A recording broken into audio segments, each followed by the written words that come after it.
live. It says we're live. I don't know. The YouTube gods have decreed that we are liveth. Good. I suppose so. Hi, Stuart.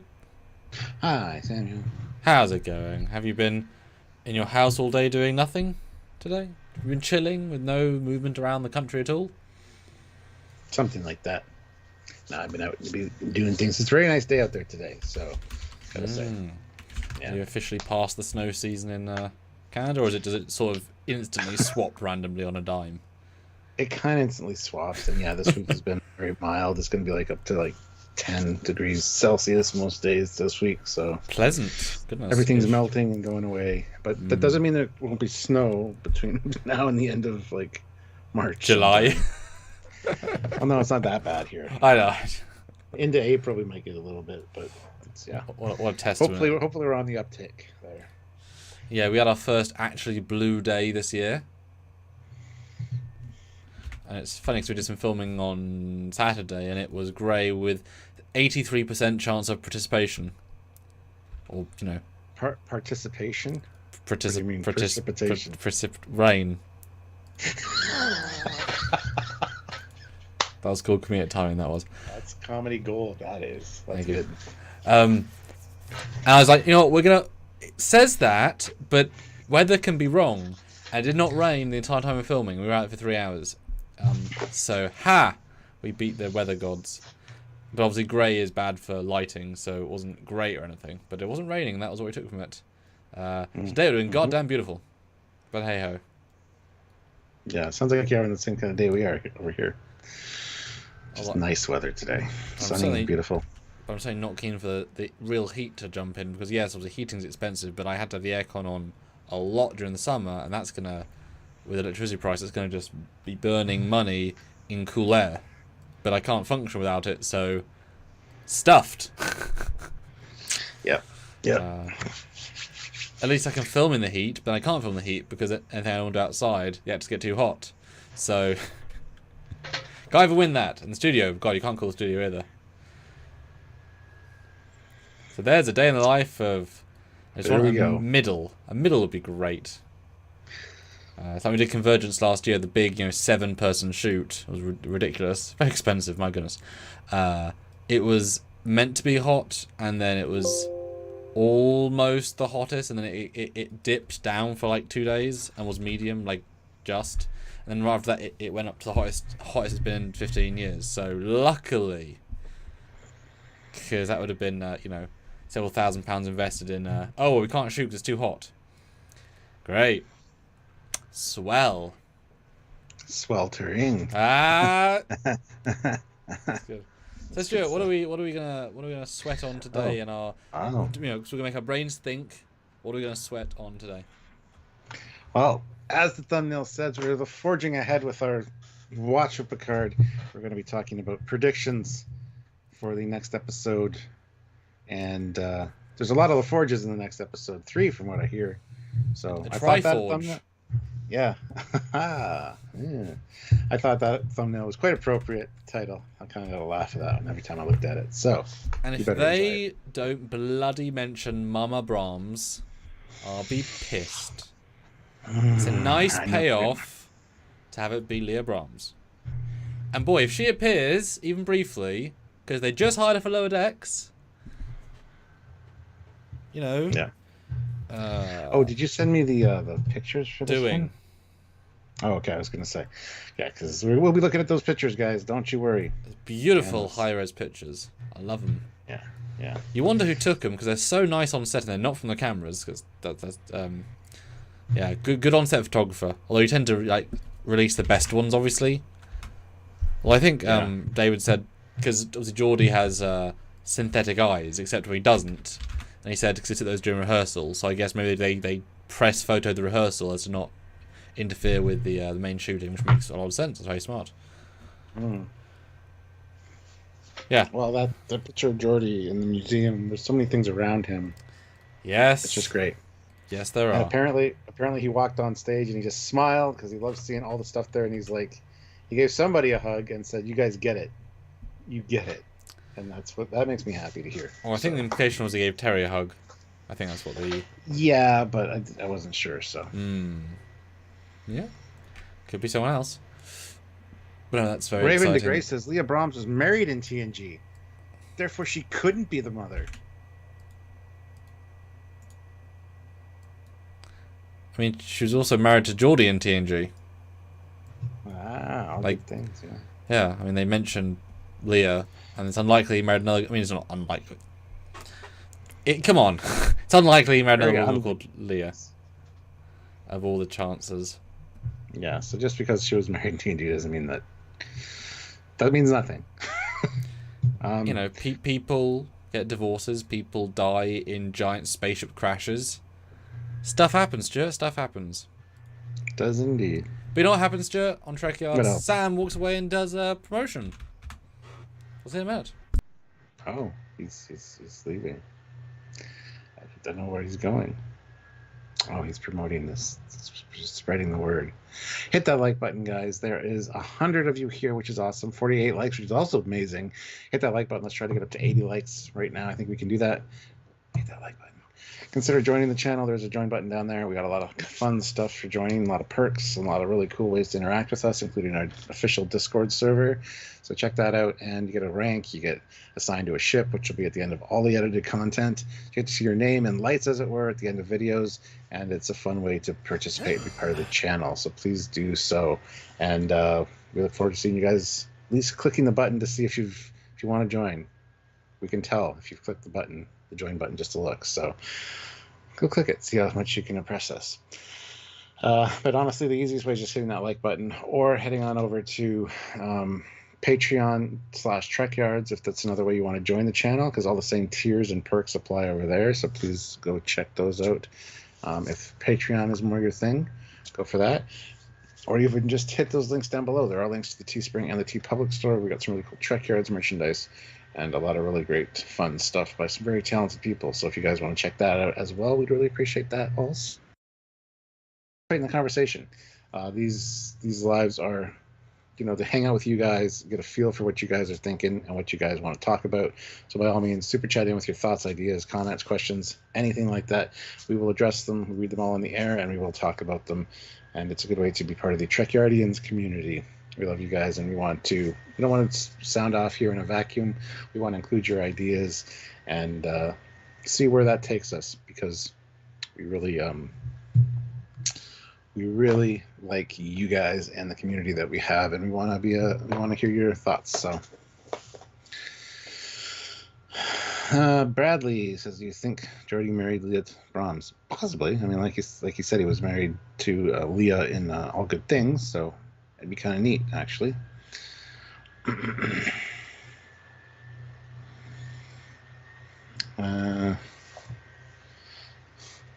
Matt, I'm not sure if that's like...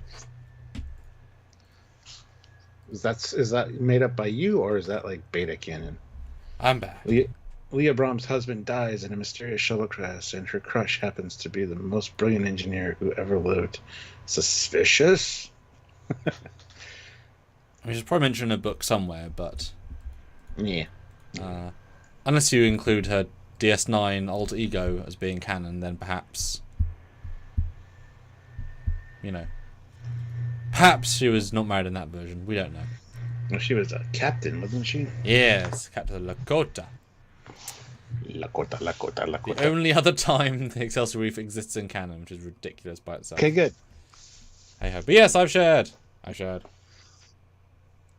Yes, he has. Nice, his bit for King and Country. Now. Hi.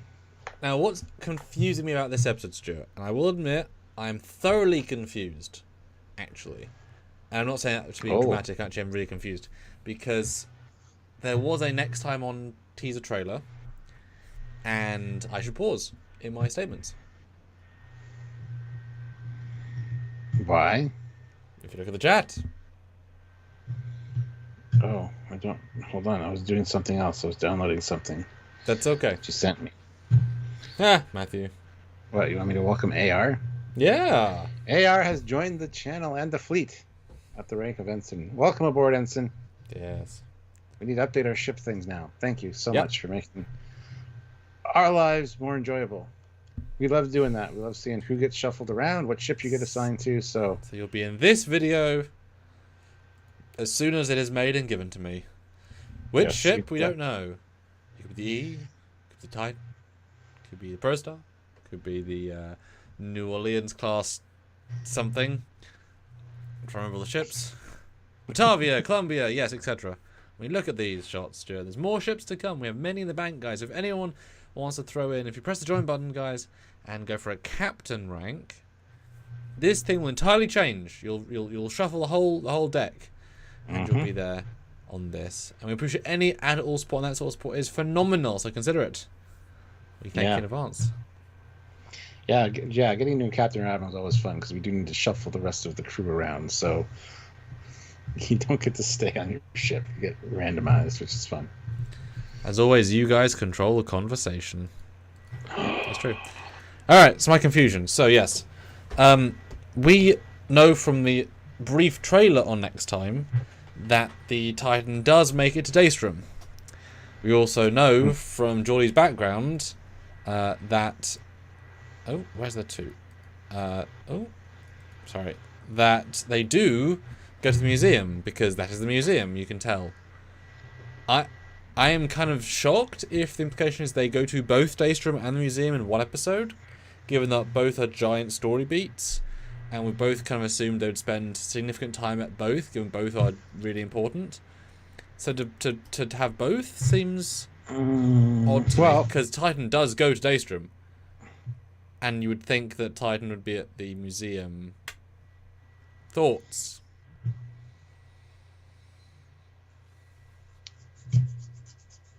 Yeah, now you've thrown me for a loop there with that. Yep, because I assume it'd be given time for each.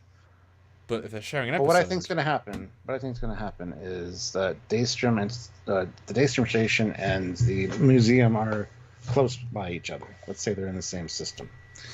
The super secret one and the very user-friendly one. Well, it's not super secret. It's just Daystrom Station. It's not like secret Area 51 shit. I mean, there's probably some sections of... But I doubt civilians notice that, is what I mean. Where civilians go to the museum.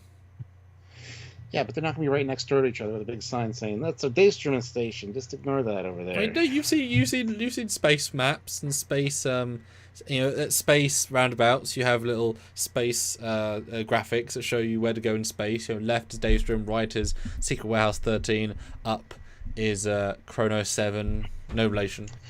My guess is that this shot of him at the museum is actually on the view screen. Oh. And we do see him on the ship later, though. Hold on. I know. So, could be that they're saying we're heading to Daystrom Station, and he shuttles his ass over there somehow, gets a ship, meets them there, and then he gets on the Titan, and then they have to go back to the museum. So maybe all the museum shots that we want aren't in this episode. Maybe that's all we get, which would be very disappointing. Well, we know that the second... not the second Burton. Well, I guess, yeah, the second Burton. Actually, Mika Burton. But the second, the Forge, is in this episode. So at least one of them makes their way to Titan physically. Or is it going to be an epic cliffhanger? Maybe they fail to get into Daystrom. Maybe that's... Or maybe part of the plan is that at the end is to warp in, drop off Riker. Maybe, yeah, because maybe the best way is subterfuge. They attack Titan because Starfleet doesn't know they know how to get in. So if they attack Daystrom, with the Titan, and then have to flee because the Titan doesn't know how to get in, drop a shuttle. The shuttle gets in safely, hence cliffhanger. So that might be a way of having them cake and eating it too, structurally, and having a big epic cliffhanger of, Titan warps away, Red Alert settles down, and then Riker beams into Daystrom from the shuttle. It's like, okay, we've got 5 minutes. Yeah. New York and Vegas, I kind of like that thinking. Actually, that makes a lot of sense. Hell yeah. The Titan goes to Daystrom Station early in the episode and then can't beat the AI, so they need a great and brilliant engineer. And they go and find Geordi, and then that's when Worf and Raffi show up with, like, here's the key to that thing. Haha. There you go. I like that. Or quadruple down Actually, I think you're mega right. I think it'll probably start with them meeting up with the guys, Raffi and Worf. They try and go to Daystrom, and the AI fails because they've worked a way around it. And then we know there's a cloaking device because we see it in the credits and everything comes true. That's why they have to go to Geordi to beg for a cloaking device. So they steal off the bounty, the HMS bounty? Or a given, either one. So they end at the museum. Cliffhanger, next part. Start next week at the museum again. I would be down with and this. And then leave. Yeah, in the bounty. Yeah. But whole bird of prey set, because why not? Because I do think there's a certain logic that I could argue if I was writing this, that a cloak that old would not be looked for in the same way as newer cloaks. Yeah. So they could twist it to be somehow more cloak hidden than anything newer. Because it's so antiquated. I could see that being a plot point. And keep in mind that the cloaking device is in the closing title credit sequence. That's what I mean. Like we know there's one there, or at least information of one, because everything else has come true. And it's literally the one out of the Haynes technical manual for the Klingon bird of prey as well. It's the same exact one. So that's what cloaking devices look like, Stuart. That's I know, but that's an older one, right? So that is true. That is a fair point. Because it's got all tied together, and I like the idea of having to get a cloaking device because they're on the run. It's not as if they can order anything online, Space Amazon. They have to actually, go to Space Walmart and go through the back entrance and talk to the manager they used to work with at Space Government. I think you have the wrong thumbnail up there. Yep. It's a whole thing. You're delayed, don't worry. Uchanamu puts in $2. Oh, thank you. Bounty makes me think of a certain bird of prey. Yes. That might be the case. Because it's behind Geordi in that picture, actually. Yes. So here's the full res version. Let's start with that because, boy, great shot. Really, really good shot. Warm, brighter. I did brighten them slightly in post, to be fair, but... And it also looks like you were right, or we were right when we did the breakdown of the museum. Looks like there's a D7 or a Katinga right above that bird of prey. That's the thing about iconic silhouettes. Doesn't matter if they're out of focus. You know what they are. Because Trek is good at that. Oh, wow. Where's our... yeah. It looks like we got, on the left there, we got the 1701A and the Excelsior. Then an Akira class? No, it's a Luna. Luna class. And there's Defiant next to it, but facing forwards. If it's facing forwards. But it's interesting because literally they're pointing to the docks. So when you talk about confirmed, I mean, there they are. Tangerine Star 26 throws in £2. Thank you. Don't worry, I'm here and on time too. Great title. Thank you for the compliment on the title. Yeah, so this shot reveals quite a lot, honestly. I mean, we guessed them all anyway, except Luna. So, but I definitely, even though it's the most blurry of the blur, I'd still say that bottom one is a Romulan D7. Just because it's with the alien ships, and I can see it through it. A Romulan D7? Bird of Prey, sorry. Bird of Prey. Oh, okay, Yeah. And it's amazing they're that out of focus yet entirely recognisable. That's pretty amazing, really. Well, if you squint your eyes... Clear. And it's such an excuse to have what else canon. we got back there? Museum is you're not forcing yourself. It's like, it's a museum. There would be stuff. Obviously, the big one is that there's the Zephyrin Cochrane statue, which the double joke being, of course, he's an engineer. He loves engineering. Cochrane was the inventor of the warp. And also met Cochrane, talked about the statue. Talked about the statue. You told him about the statue? And now it sits on his desk with a pen holder in it? I don't know. And there's also the... there's some other ships there, obviously. There's the long-range warp sled from Motion Picture. Oh, it is. Yeah, I was wondering what it was. Yeah. And then there's an Excelsior gold one behind him. I think that's and Enterprise an original UFP pennant. Yeah. And that does look like the Enterprise D. Yeah, I think that's a Galaxy class. The nacelle is like a little long, but it could just be an optical illusion. Yeah. Because, I mean, Geordie did serve on other ships. I'm assuming that's probably the Excelsior class he served on.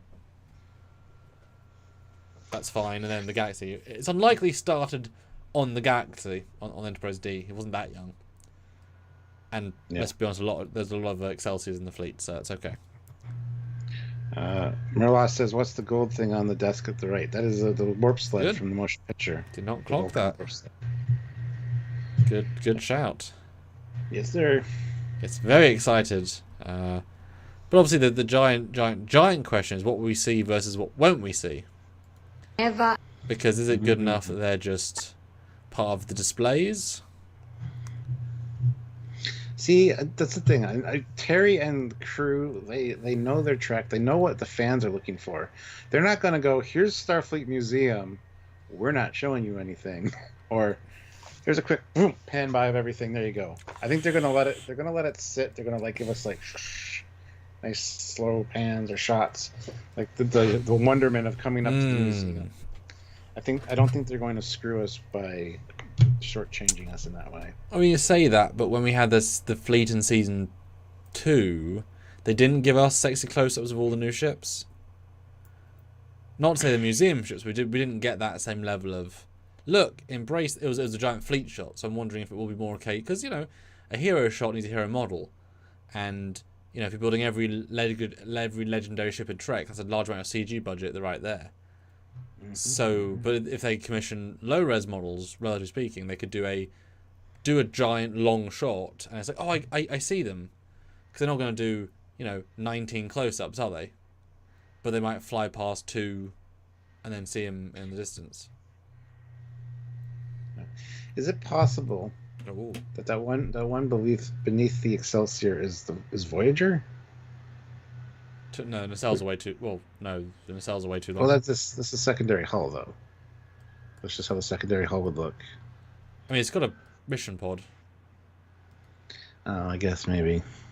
I mean, I've done enough with the Luna to recognize it. I mean, see, if it didn't have the mission pod, well,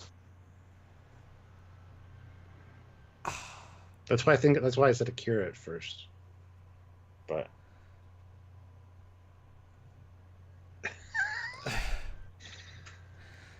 I mean, if the mission pod is actually the bridge, yes, but I guess that shows they're less distinct because they're obviously the Voyager is more integrated. I mean, we know there's an Intrepid, but we saw one in another view. Yeah, we saw Voyager in another graphic. Matthew DeFrieda says, yeah, that's Voyager. Remember, the credits had Voyager. Yes, that doesn't mean that's Voyager necessarily. Yeah. It looks slightly off to be an Intrepid. I just thought I would point it out because it could possibly be. Because, the nacelles are about right for Luna, but like you said, they could be the secondary hull. What if that's actually the Defiant here? I wonder if they'll say that. Because, it was fighting, not Control, it's fighting the the Valna Kart. God, so many bullshit words. Like 7 years ago, it's odd, God, it's the last mission was fighting the Valna Kart. But yeah, really great shot. Love it. And New Yorker in Vegas, no, it is not a Miranda class. Nah. Oh, such a nice shot, though. And it makes you happy, because this is, remember the days when it's like, oh my god, they're 25% different and they can't even make a Connie legally, let alone wanting to. And I was like, we'll just 3D print all the famous ships. Yeah. And that's how it should have been from the start, obviously. Yeah. Now, Rampant Fury 925 throws in 550 Canadian. Thank you. I know it's unlikely, but I would love to see Captain Dax commanding the Aventine, canonizing the Vesta class. It's not unlikely they're going to canonize the Vesta class, honestly. Now, Rampant, what is the fascination with the Vesta? I don't get it. People say that often. I don't get it. Yeah. It's just my least favourite, but it's certainly on the lower things. And Camapin UA, yes, we already said that was the Defiant. Yes. Quite obvious from the front shot. I don't get any sense that the team know the Vesta or like it specifically. There's been no hints. But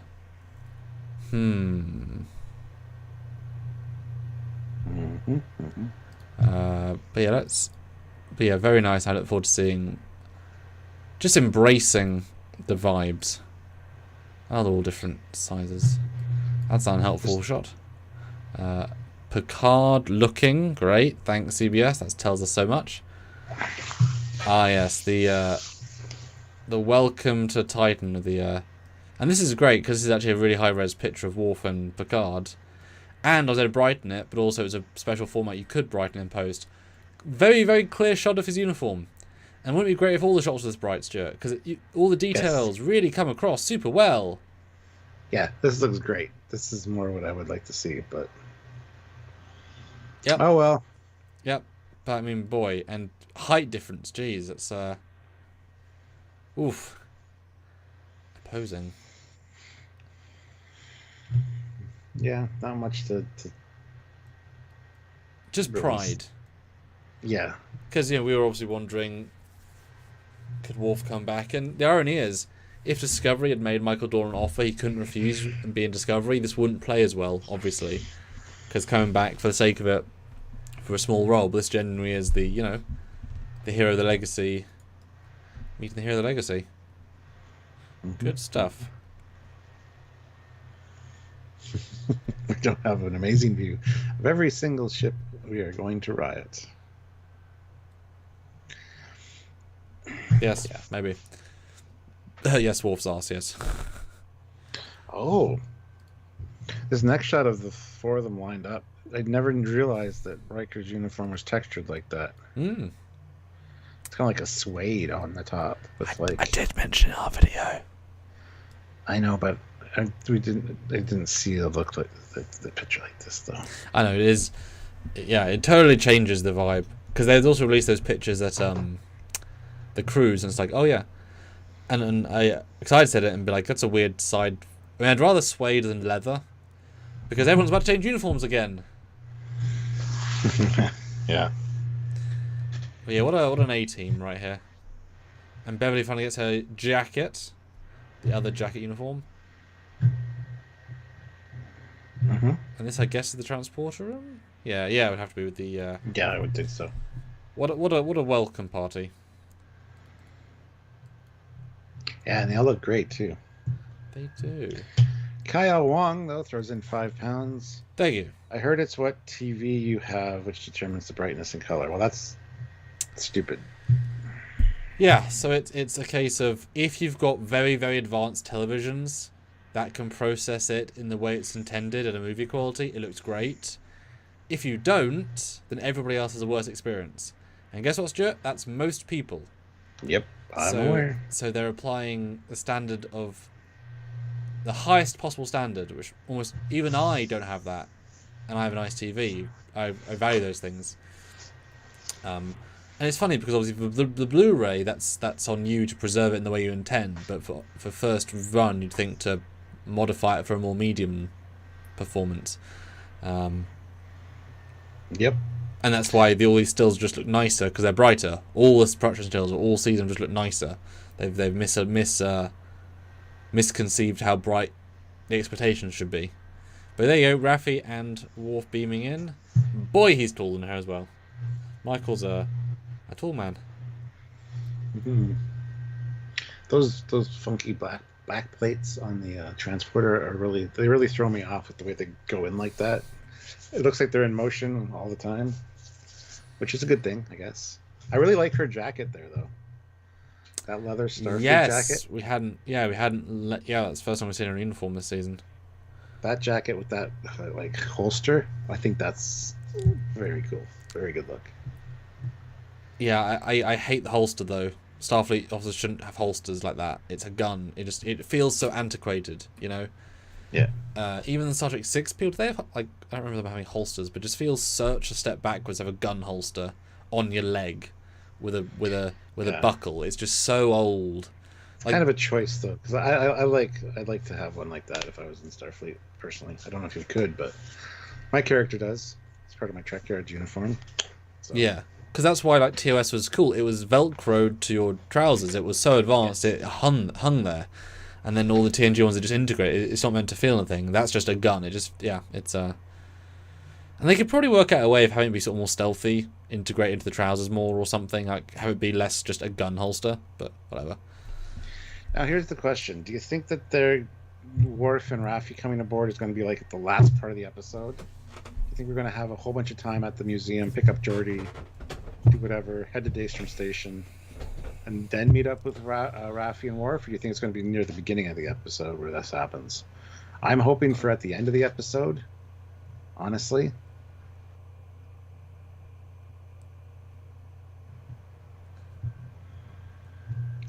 And he's back. So I briefly just replied to, where else would you put a gun that makes it more modern, lol? Just in the phaser holsters they had from TNG, Voyager, DS9, First Contact. Just a side holster for a small weapon that fits in without being... Well, the problem is those phasers were small. Yes, I know. They're like the Dolphins. Yeah. The new ones are fucking huge. You need a holster. I agree. That's why it's a bad idea to go to the guns. It's a symptom of what I dislike about it, but whatever. Because where's Worf's phaser? Well, he's got the slim, the retro one. It's probably tucked away in his tunic. Yep. So he's stealthier, and yes, it's probably less quick to draw, but he's a Worf, doesn't need it. See, I feel like they're either going to absolutely have this be the very last thing we see, or the very first thing. Either not waste time for this episode and go for Geordi instead, or waste all the time in a sense and have them be the focus of next week. Because either the museum leads to Daystrom or the Daystrom leads to the museum. Because these kids, they don't know about museum yet. There's no reason for them to go there. So they don't know about Daystrom, and why would they even know where our team is? Why is the Titan going to the museum? Why do they need Geordi? Exactly. They don't need... Yeah, so... Okay. Like I said, the cloaking device seems the smartest to me, logistically speaking. Or an old ship, or... whatever. Or like I said, Geordi, his engineering ability. I mean, they're clearly crafting a team. Yeah. Bev can just be there and be medical genius. Worf can be there and be tactical genius, etc. So that would be fine. And in fairness, we've said this before, but if you... Actually, no, this would actually be quite interesting way of doing it. Perhaps they beam in first scene, so wasting no time, and we say we need to get Daystrom, but we have to work out this AI thing, with this thing to get in. But it takes engineering genius to work it out. And they say, well, who can we trust? The Federation's been damaged. Anyone could be taken over. Well, do you remember that Geordi's at the museum, a place that you wouldn't put a changeling, because why would you put them at the museum? That's not a modern installation. And we could ask Geordi questions, we'll instantly know if he's him or not. There's no... Changeling cannot replicate that to the point they know him. So let's go with that instead. So chicken and egg. Let's go to find the one guy we can trust. I like that, yeah. Because we know we can at least work out if it's him or not. And then he offers a new plan to get to Daystrom versus just the simple plan. And then maybe even the twist... Well, we'll talk about it. It won't be a twist because we've guessed it. But the idea of this computer code, once they plug it in and Joy looks at it, says, that's Lore's code. What? And then it all ties together. Yeah. Chicken and egg. Either you need Joy to get into Daystrom, or you need Joy to help you to even plan to get into Daystrom. I like it. Yeah, I do too. But what else I like is 181 of you here, which is awesome, guys. Make sure you're subscribed to do all those things. Hit the like button. I want to get up to 150 likes. We're only at 99. We're not even at 100 yet. So hit that like button. Be the 100th like. Down. Go. Also, Bill Barkley asked, was Ro Aaron's appearance one of the tidbits of info that you knew? Nope. That was a genuine surprise to me, at least. And I believe Samuel as well. We know ship stuff. Yep. Yep. So we know some of the ships that might be coming. Or not. Maybe. Or not. Yeah. As in the ships might not be coming, I should say. Not what, yeah. You know what I mean. Yes. What's more exciting, that they need him to get into Daystrom, or that he becomes a trusted officer to help? Because then certainly, well, yeah. I'd say both, but honestly, I like the trusted aspect. Like, who can we trust? Who do we know well enough that we could trip them up if they are a changeling, our buddy Geordi, let's go. And then also the sisters wouldn't know each other very well. So Yep. then you got somebody else on board that's a genius, probably. Yeah, that's beautiful. And the people that you just can drill them with questions and actually, find out. Yep, I love that. Because then, you've got all of their knowledge with Geordi from 30 years, but also one of his child's knowledge. I mean, talk about a lie detector with both of them plugging in. Mm-hmm. I mean, no one's going to have the same information that they have. So, it seems eminently practical. Yeah. But I cannot. Go ahead. Well, the real issue, quote unquote, Stuart, is that we love a ship. Did you know? And a museum is going to be something that we are going to savour. But how long are they going to spend there? Because I was certainly hoping it would be an entire episode worth. Because it was a Geordi subplot, I really seeing both in the same vein worries me, honestly. I don't want to split time. I want to focus and have fun, because that's, what other showrunner is going to get away with showing 9, 5, 7, 12 cannon ships? It's just a huge ask, Yeah, wait till the museum episode's out. We're going to get all the supplement stuff on Twitter from everybody, showing like the background stuff or like different shots. Yeah, that's true. So, but you know what I mean. I want to be able to savor it, not just move past it. Yeah, and I think Terry knows the fans well enough that he will do that for us, or at least bring us back to the museum a few times so we see the stuff again. Yeah, that's possible. Because obviously you can't just do it for the sake of it, and you can't do it just because fans will like it. If he's a smart guy narratively, he knows what kind of works. Yeah. And you can't just spend an episode sitting and looking at ships. It's such a small part of the season. Now you can have him in there and enjoy it, but you can't just linger for the sake of it, unless the thing to do at the place takes so long that you have to linger, which is why I was hoping there'd be a plot at the museum which would involve, let's be honest, we know a Connie refit's there, or some such. You have a scene where Joy says, we need, or even better, the bounty. They say, we need to get this thing, and they walk aboard a bird of prey set, because they need it for the plot. That's the sort of stuff you really want to see to integrate, but if they're just there to get Geordi, none of that stuff needs to be there. But obviously, expensive. I mean, building a bird of prey set is very expensive, obviously. New Yorker in Vegas, maybe that's how they bring in Diana. They need her to read emotions and read out changeling. Yes, we've been speculating that for a while now. That was your call out. Yeah. Because, talk about Marina Sirtis, we're going to be episode 6. There's no reason to think she's in this week. Or maybe pops in near the end. So, she might be in 2 episodes of the season, maybe 3. She certainly was going a bit of a short end of the stick in terms of appearance. Now, obviously, you could argue that she got an entire episode last season, or the first season, whereas Gates and Joy's not been anything for 20 years, whereas Gates got a little bit, Worf got nothing.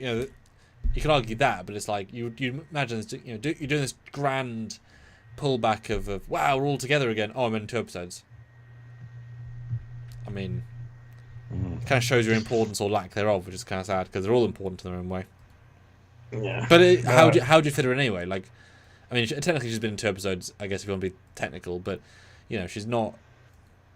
Being in Starfleet, having a purpose helps you fit into stories like this. If you're a Mother Beta Z, you're somewhat limited in what you can do without changing the character too much.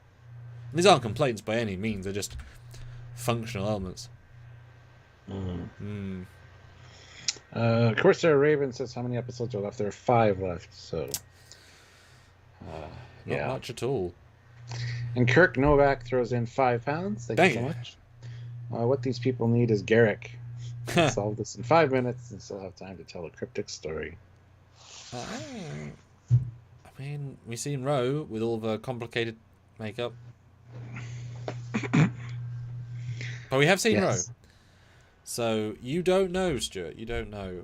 And they've promised more cameos. But is Ro the equivalent of all the cameo we need? Did he count Moriarty still, even though we saw him in the trailer? Because that would still count, but obviously revealed. Yeah, well, I think cameos might even be like pictures in a museum. Who knows? Possibly. Yeah. Joshua11345 throws in $2. Thank you. Signed up on Trekyards as a commander. Sue. Did you on here or on the Patreon? If on the Patreon, welcome aboard, Commander. You'll be in the next set of videos. But thank you so much, Joshua. We mega appreciate it. Super's almost not quite strong enough, This is true. I look forward to seeing you in this video playing right now. Which you won't be in yet, but you will be in at some point. And if anybody else wants to join and have their name on a plaque assigned to a ship, hit the join button and take a look at the options. Already had one new member, AR, who joined at the rank of Ensign. And now Joshua at the rank of Commander. So welcome aboard, new crew. We appreciate you guys.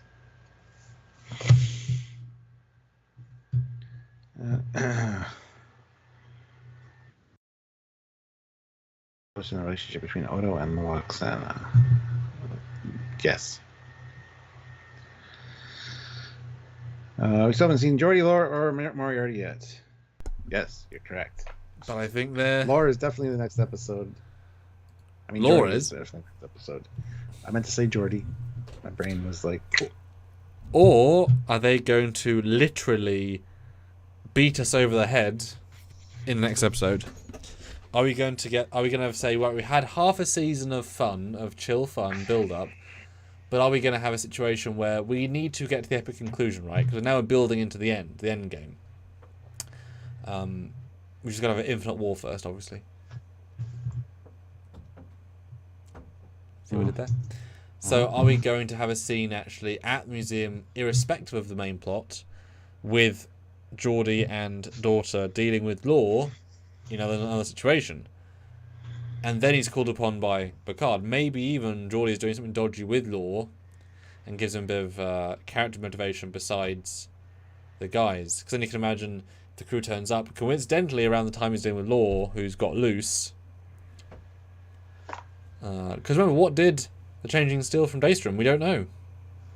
That's a whole level there to think about still. Because if we suddenly get Lore as well next week, then that would kind of jump the shark a little bit, but let us focus. Because if we have one new character each episode, which is have sort of done it so far, give or take, in terms of them being a hero, I should say, having a moment, then we only have 2 episodes with them all established. But have we now had the the straightforward first chunk? Second chunk, we sort of put everyone together, leading to the season finale. So that might be what happens, actually. Because, I mean, if they're travelling to Daystrom, it's going to take days or weeks. Days. So Troy might have said, F this, I'm going to go see you. So she might meet them en route at a museum. So you might actually have the entire reunion next week. There is pieces set up for that. It would just certainly... Yeah. Yes. Let's see here. Sergeant Montgomery, Mako puts in $2. Hollow Legacy crews activate for final battle, please. Uh-huh. That's great. That's good. And Captain says, I wonder if they could use some Stranger World sets. It would budget saver, I suppose. Still got to fly everyone to that place, etc. Don't think Patrick would want to necessarily fly for that. And the irony is, it would actually be easier to do a green screen shoot and just use background plates of those sets, but then just do new sets. Although, actually, has there been any green screen yet? I don't know. You shouldn't be able to tell if there's green screen, so there might have been, and I didn't notice. Well, there's been obviously compositing with when they walk out of the hangar that's not a hangar and they look out the windows which aren't windows, yes. I think there's been no digital sets at all. It's all been Titan and bar and Titan and bar and bar and Titan and... Yeah! Wow, not a single digital set. Wow, it's very conservative. Huh. Good for them. Yeah. This is obscenely grounded. Oh, wow. Even the Shrike is just the... Yeah. Lost Arena basement. Yeah. Because obviously, you could green screen yourself on the D bridge, or the E bridge, or the A bridge, if you want to put the money and investment in. But they haven't done any green screen yet. That's weird. Huh. Tangerine Star 26 throws in £5. Bashir is the next best cameo because of his expert experience with founder biology. Just the help Beverly really needs right now and to move the plot. Yes, Bashir would be awesome to have brought back, for sure. Oh, I agree. Bashir would certainly make sense. Or the Doctor, again. Well, I just want the Doctor to come back, but... I mean, that's always the case of, wouldn't it be nice? Yeah. And these all do make sense, just, will we, won't we, will we, won't we? Bill Barkley says, would Trek ever use the volume stagecraft technology? Yes. For Discovery Season 3/4, and I think, well, at least 4, I think in 3. Yeah, Strange New Worlds and Discovery have been using it, yes. And every episode of Strange New Worlds. Basically, it's been, all of them. And you can tell. You can tell. Doesn't mean it was bad, obviously. Most of it's very good. One of the best uses was just Spock's room. It's like, build a damn set. But, oh no, actually works really well. Okay, don't have to build a damn set then. Which is quite impressive when it just works. But I would certainly have said they should have done some volume work. But I mean, building slow and steady, meaning real sets, real locations, then bam, they go on the volume in LA, the one the Mandalorian uses for a weekend, and now they're on the E bridge, the D bridge. Literally, what you have to do is build one chair, put the bridge behind them, or the bridge to. We talked about this before, but just the front two consoles and the captain's chair, and they have a fully depth of field, whatever, because you've sort of got to wonder and consider that, in theory, CBS owns all Star Trek, right? So if the Roddenberry project, they've rebuilt the 3/4 Connie variant interiors, and they're ready to go. They've already filmed on them, that team. So if CBS owns everything, they should just be able to get the guy that did that to come down one day and do it. It should be that easy. It doesn't mean they're going to, but it doesn't mean teams will share assets, but right there to be used, Yeah, Stan Ben says, is the Institute and Jupiter Station different or the same? They're different stations, but they use the same kind of models, so... Institute? I think he means Daystrom Station. Why would it be the same, Dan? Where's Jupiter? I think he means the models, maybe. He's asking about the models. Why? Because there's Jupiter Station modules inside the Daystrom Station. Yeah. You said it yourself, so I think that's what he's asking. Well, I mean, clearly they're the same 3D model style. Why you are? Clearly. I mean, yes, obviously. And the rest of it, they've got some oversized, what are they called? The Voyager communication platform, Midas Ray. They've got some, it's a combination of Daystrom, it's a combination of 20 of TNG era Jupiter Station, of late TNG era Midas Array, and NX era cargo pods. Yep. That's what Daystrom Station is. Yeah. The super old and super new. Chuck A, TNG Fanatic, throws in $2. Thank you. If Geordi is a changeling, might be Geordi LaForgery. Well, now would that be a fun twist if he is a changeling? Nope, it would not be. I think that would be stupid as all hell. Don't make any of our heroes changelings. Just for an episode, though. Just for one episode. Just have fun. For a minute in an episode, sure. Okay. He's been replaced. We've already been introduced to the real one. Had a good amount of time with him. Then he gets replaced for one scene. Yes, that's fine. But do not do that and have it be like for 2 episodes. Find out he was a changeling. That would just be stupid and a waste of a character and character moments. Unless he's getting his own show, then that's all good. There's that too, yes. Unless we get the spin-off show Star Trek The Forge. Because let's be honest, they're all doing great. Is this cast too old? Clearly not. No. I mean, obviously it took them commissioning a show and involve them all, but I mean they can all still do it. Clearly, I mean Worf is so Worf it's unreal, and they're all in their 70s and they're kicking butt. I mean, wouldn't it be ridiculous of them not to commission? Honestly, especially if you build a small show. Camapin UA says it's an old looking station. Maybe it's around an old colony, like Alpha Centauri. But why? If you have top secret hardware weapons on there that you want to, why would you put them on an old station? Surely to be like a top notch modern facility. Unless it's like nobody will think to look for them here in this old crappy one. We'll just turn one of these wings of this thing into like a high, ultra secure facility, and nobody will think to look here because it's an old beat up station. Sure, I'll buy that, but yeah, I don't think it's an old station. I don't think that's the point. I think it's just been expanded on over the years, and it's just got bigger and bigger, kind of like the Smithsonian itself. Well, and also it makes the least sense for it to be at a famous basic location. Do you really want all your secrets to be learned? You know, it's like when we found the Vengeance was being built around whatever place it was. Like, really? Is that what you're going with? Okay. Yeah. Weird. And Patrick, you are right, yes. The Daystrom Institute is on Earth. Daystrom Station is in orbit of another planet. Yes. Absolutely. Let me find a shot of that, because I do like the arrangement for the most part. Joshua 11345 throws in $2. Thanks so much. Do you have an Eagle Moss model of Earth space dock? Yes, I do. I used to have it like right here. Used to be right here where the BB1 is right now. Is that it? I don't keep all of mine, but I do like that. As you know. Oh, it's Excelsior. Oh, is that one?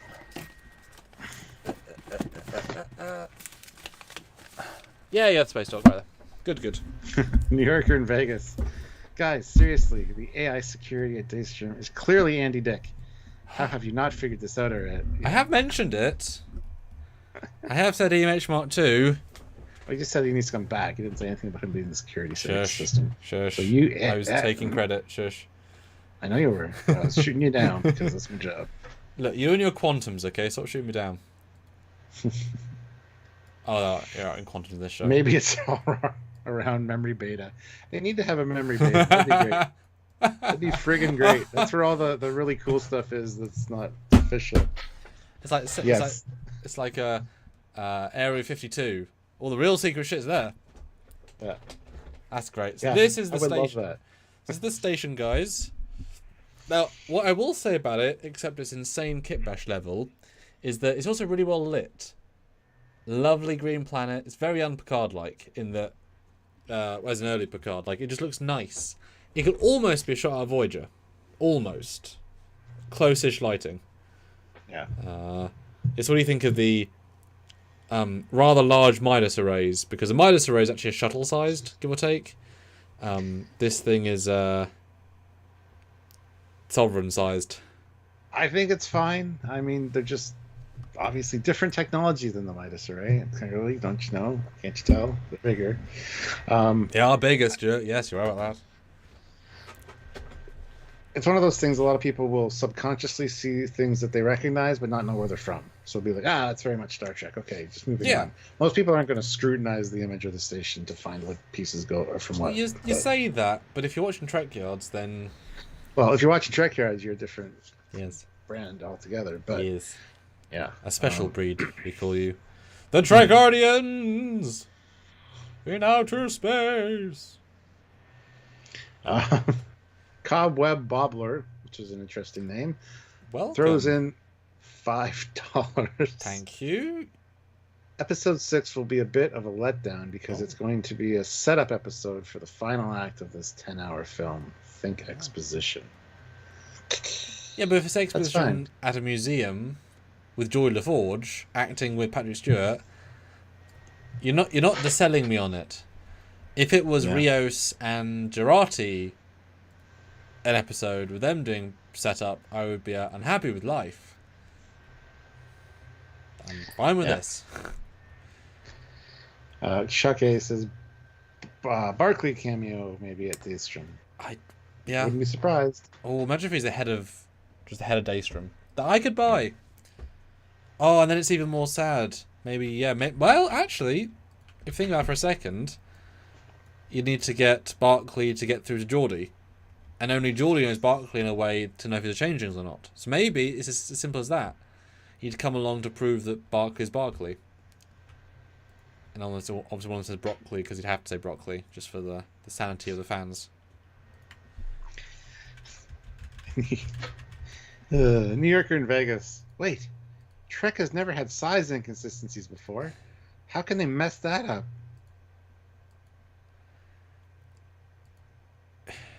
You're absolutely right. It's the first time. The problem with that, though, is that everything is movable and scalable now. It's like, it was okay to make a mistake back then. Now they're deliberately making mistakes. They're not accidental. Most time they're accidental or forced, but it's like, you guys know better, and it's 2020 whatever.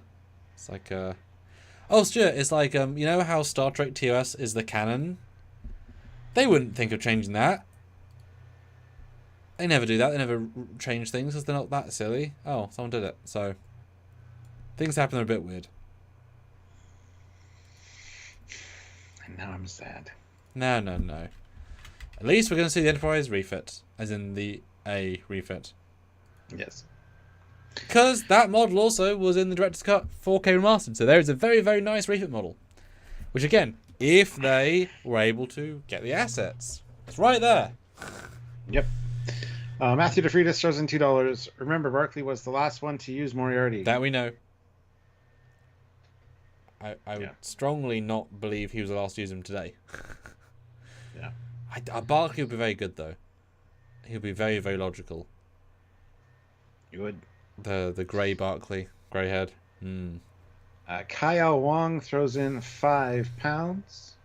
Chief O'Brien, head of Daystrom. No, he was... Well, last we heard he was teaching at Starfleet Academy. I mean, I could see him being connected with the museum and or Daystrom. Sure. I don't think he's going to come back, but I would like to see. Now we're discussing it does feel like if Geordi is the head of one station, kind of feels like they should have someone famous to be the head of the other one. Just structurally, because then you get to have a great tense scene where they beam aboard the station and they talk, and it's... Oh. Yeah. I mean, yeah, that'd be cool. Unexpected Carl Meany. See if he can do the soft... Because he normally gets to act quite gruff characters. And O'Brien's a nice soft side to him. I wonder if he can just re-sync back into that well. And Dan asks, does the Intrepid have communications at the back of the ship? It has a long-range sensor array at the back of the ship. So there you go. Yes. These ships are designed with sensors everywhere, so yes, all the things. It can do all the things. And Rob Rudd says the episode title likely refers to Kirk's bird of prey. They need a cloaking device, and the bird of prey has one. Yes. Welcome to the chat, Rob. We've already covered that quite extensively at the beginning. Yeah, well, as soon as we saw the first episode with the schematic, it's like, oh, Stuart, oh no, what are we doing here? Because also, I mean, and I don't know if it's intentional, but a small sort of apology for doing the Klingons in Discovery, you could argue, to show the Burrell unchanged. And not just the Burrell, but the Bounty. I mean, sort of an apology. I still want there to be something funny, something tropey about that cloaking device. Like, yeah, you can have it. It's old, and it kept going off and on while it was in the bay because the water gets seeped into it, and it's malfunctioning. So we're not sure if it's working 100%, but if you want it, there you go. I think that'd be hilarious. Well, I can see there being a line saying, well, we heard you've got a working cloaking device. And it's like, well, it's 150 years old and we use it for tours. Tours? Worf. Yeah, for the kids to experience what it's like to be cloaked. Why is that entertaining? And Riker's like, just because you're used to it, Mr. Worf, doesn't mean that it isn't cool to be cloaked. Etc. And then they just, it's a tour experience. Like the Phoenix was in Lower Decks. I could see that. I could buy that. Because why would this have a working cloaking device? And either it's also, well, would it be installed on the ship or would it be in an exhibit? That's the question. I think it'd probably be out of the ship and in an exhibit. That's what I mean. It'd be weird to have it anywhere else. Right near the ship. Like, it'd be part of the exhibit, but not on the ship still. You still would think it wouldn't be functional, though. But then you could argue if it's that basic and, you know, of course we can take a cloaked ship. At the time, with being the way that the relations were with the Klingons during Star Trek 4, once you got that thing out of the bay, you would immediately, like, start dismantling it and doing reverse engineering to see how things worked. Yes, you couldn't use the cloaking device necessarily, but you could find weaknesses and stuff in it by doing that. So, I mean, maybe they fixed it, took it apart and fixed it. I mean, you say that, but it's just a basic, low-grade Burrell type. You know, Chang didn't exactly have the creme de la creme. It was so bad, Stuart, that you literally saw it. If you look in the direction, you can see it. So it wasn't exactly a high-end cloak, was it? Well, for the time, though. For the Klingons, it was like their best one. Was it? I always got a sense it was older Romulan tech that they sold to the Klingons. That's and it could be that it was on an older bird of prey, and there were more advanced ones for the Klingons at that point. Yes, but it would still be valuable to like take it apart and see if it had been modified or changed. I just associate the one that I was wondering, because I mean, 20 years I would think if Chang had a rubbish one, the TOS bird of prey one, because the TOS bird of prey they never could see. They could never see it, so I always kind of thought Chang had a worse one because he couldn't afford anything better. He was just some guy, right? Trying to be big. That was the impression I got anyway. Michael says, what about the original Romulan cloaking device that Kirk stole in the incident? Well, that one never worked again after it worked on the Enterprise, apparently. You still take it apart, though. Yeah, exactly. Maybe there's a cloaking device section where you see like the Romulan one in the background, and this is one they want. Yeah. That'd be kind of neat. I mean, it's such a simple damn prop. It's a goldfish bowl, just giant goldfish bowl. There's so many things that they could do with this museum, so I'm super excited for all of them. And you've got to ask the question, guys, the serious question. This season's been relatively cheap. Very, very few sets. Always repeating sets, which means that, you know, if you build the cityscape, 5 episodes, the budget for it shrinks down to a micro budget per episode. Are they saving the money either because they haven't got any money, or they save it for later episodes? Is it this episode or is it the season finale? Is there going to be a ton of space shots? That's where the money's going. Is there going to be a ton of bridges, as in like CG bridges? It feels cheap in a fine way. Rathacon, you know, cheap moments too. So are we going to see a lot of cool stuff this week? And as you alluded to as well, Stuart.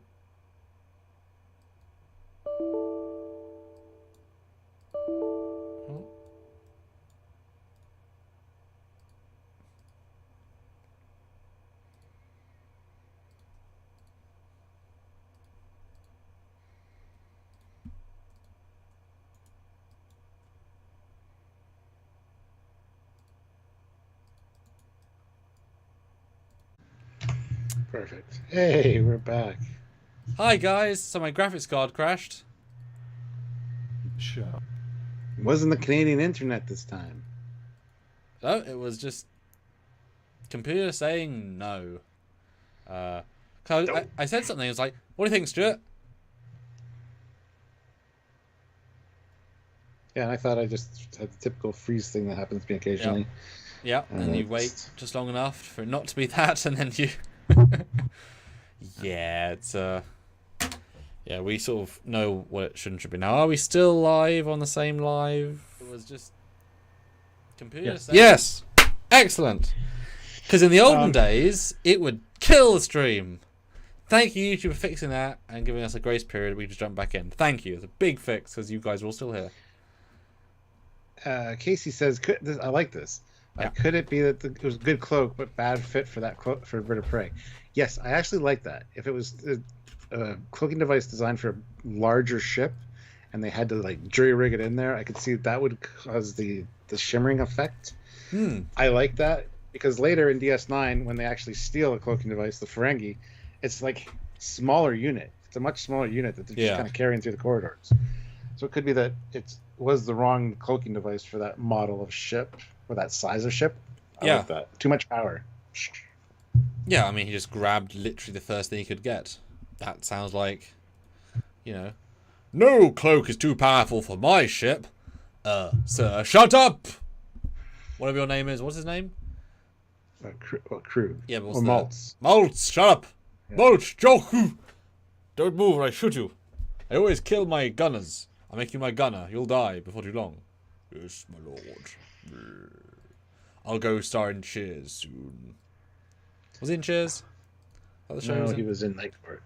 I'll go star in Night Court, my lord. Yes. Patrick throws in $5. Great scene. Trekyards chatting with Dave, wondering when did they mention the Daystrom Station on any of the other shows. They haven't. Yeah. This is the first mention of Daystrom Station at all. Yes. That's why a lot of people were confused and thought they meant Daystrom Institute, which they don't mean at all. Yes. So. Yeah, exactly. It's which makes sense. We've seen Daystrom, we've heard Daystrom for a long time now, based on obviously the chat from TOS. So it was a nice reference to the reference, and having an off-site facility. Do you really want to hold all of your most dangerous items on Earth? Probably not. But then is the station, this is a question to be answered as well, is it a working research lab or is it literally just a storage unit? Kind of like the Ark of the Covenant in the end of Indiana Jones. You've made that comparison before. Is it more a case of everything's here, to the point where there might even be this sequence where they say, well, while we're at Daystrom, what can we steal ourselves? The transphasic cloak, tricobalt torpedoes, Voyager's armor material.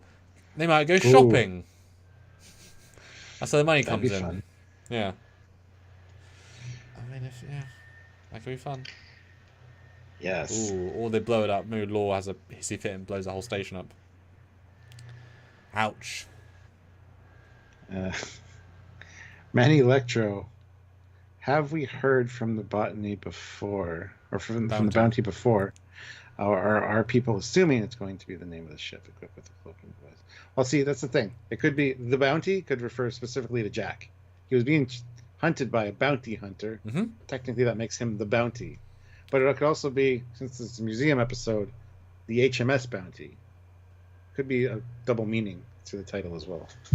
Well, I mean, they tend to be, because then it's a case of, well, I mean, this still shows us the bird of prey, and we pixel peeped a bird of prey previously, so they've not even been careful, but you can tell there's going to be one and a bird of prey cloaking device. So there's enough breadcrumbs which make sense. But of course, has it time with Jack's visions of the door, or not at all? Because he hasn't really been in the last two a ton. So are we suddenly going to see a lot more of that storyline? Do you think? I don't know. See, that red door was quite. It's going to be something that's very important as a reference, obviously. You don't think so? Well, I just don't. I'm just thinking how many episodes we have left, how much we can start explaining stuff, because it'd be odd if that has been teased for 7, then in episode 8 reveals all, and 9, 10 attack the problem. Don't know. The one picture we haven't shown yet is the two sisters. Yes. The Forge girls. The one in yellow is, of course, his real daughter. Mm-hmm. And the other one is the one we've come to know and love on the Titan. And she's got her new hairstyle. At least that's carried over. Yes. I just killed the thing. That's okay. But yeah, they are on the Titan, it seems, clearly. And, well, you say that, but they could be on the Stargazer. Well, you say that, but they could be on the Intrepid. Yep. Well, you say that, but they could be on the Tuna Cell Sagan class variant we see at the Daystrom Institute. Well, you say that, but they could also be on Daystrom Station. Oh, well, you say that. They could be in Excelsior 2. Well, you say that, but they could be in the Starfleet Museum. You said it could be on the holodeck. They could be on the sets for Picard. It could be an entirely press image. This could be a GQ interview. Because that's the thing, guys. It's the same damn set, so it kind of... Well, obviously it's Titan. It could be the Stargazer, literally. But I will say, I think pretty good resemblance to these two ladies. I think Mika, who's on in gold, is a bit of a softer face. The other one's a bit more sharp face, but obviously the hairstyle affects how your face looks. Anyway, but I think that's a pretty good good pair right there. Do they look like Leah Brahms though? Don't know about that. Not a band account throws in $2. Does Thanks. this mean LaForge is Section 31 but no badge? No, because that would just be stupid. Why would you think that? Who would think that? Not a band account throws in another $2 and says we need a lower decks cameo. Captain William Boylan. Yeah. Although, did you see Shrax is coming to the comics? The first. Yeah, I saw that. Yeah, looking great. DS9 war art. Yeah, it's not 10 forward exactly. Dan says there's a new trailer for the episode and the Shrike is next to Daystrom Station, I think. Yeah, but that's probably a flashback. I would think. Yeah. To the theft, yes. Yeah. They just pew-pewed everything. Pew-pewed. I don't know. They're relatively simple episodes who break down what actually happens to move the plot forward.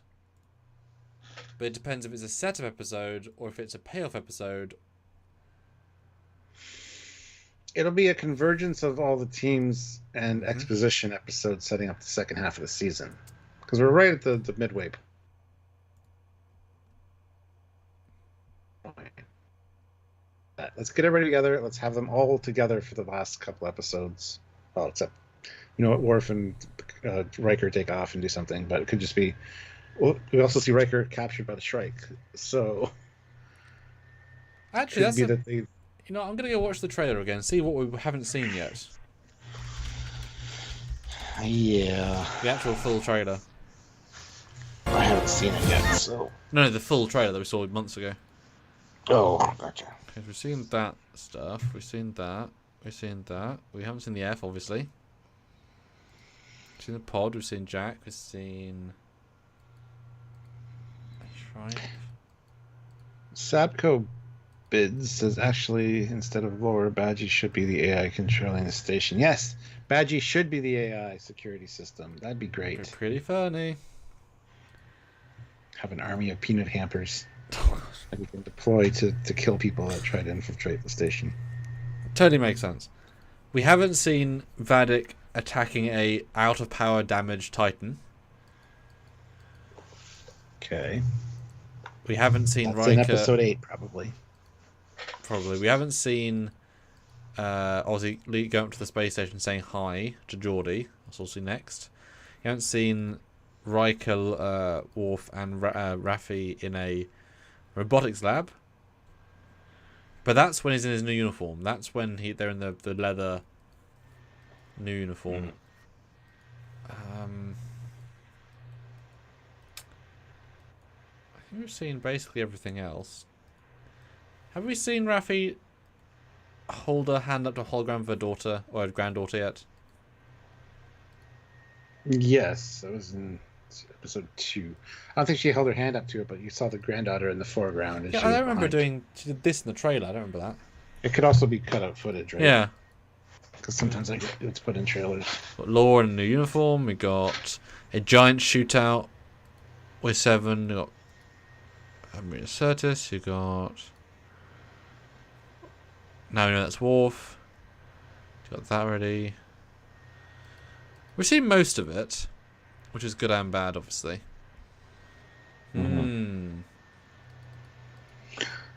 Alex A, though, throws in $5. Alex! If Bounty is a Raiders of the Daystrom Station heist, I'm totally on board. Season 3 defies all expectations, and I love it. Is Intrepid tougher than Titan? Yes. It's hard to say, but the implication is probably yes. Just because it has more torpedo launchers at the front, honestly. I mean, by its very nature, it has more weapons. Yeah. It hasn't got phaser ball turrets, but its phaser strips take up more of the hull than the Titans do. So, and it's technically longer. Yeah.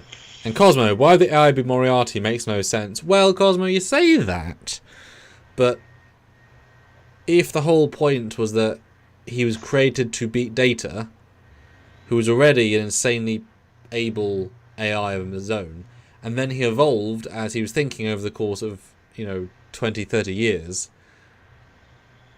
I could see super intelligent AI.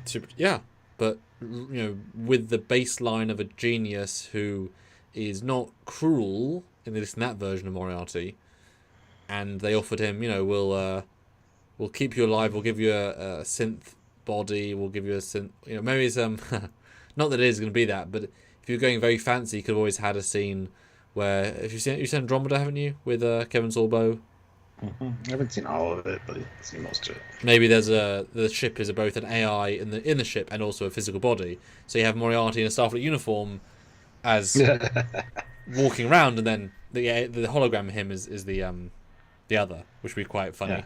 That would have been a nice. That would be nice. We'll give you a fake body, and obviously you have to be in uniform, and then I'll let him be. In my mind, neither Moriarty nor Lore being the security AI makes any sense. Okay. Lore was a homicidal, positronic android. Why would you connect him up? A lot of people have said it's Lore.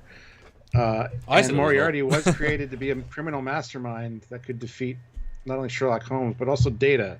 Yes, he kind of got away from the criminality of it. That's part of the character development.